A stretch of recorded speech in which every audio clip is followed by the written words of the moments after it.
नमस्कार दोस्तों, मैं संगीता अपने यूट्यूब चैनल पर एक चटपटा नाच गीत गाने जा रही हूँ।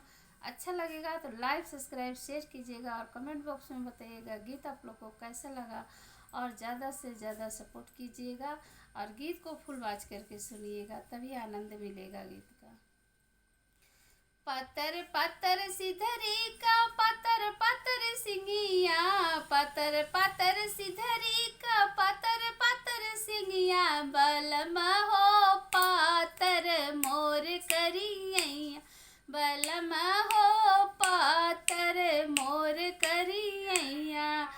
टिकवा पहिरी हम सुतली से जरिया, टिकवा पहिरी हम सुतली से जरिया, बलमा हो केहू नसान मरवैया, बलमा हो केहू नसान मरवैया।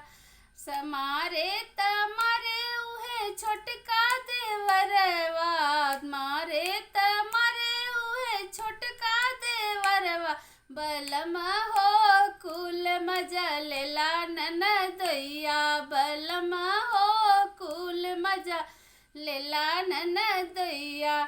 पातर पातर सिधरी के पातर पातर सिंगिया, पातर पातर सिधरी के पातर पातर सिंगिया, बलमा हो पातर मोर करियैया, बलमा हो पातर मोर करियैया।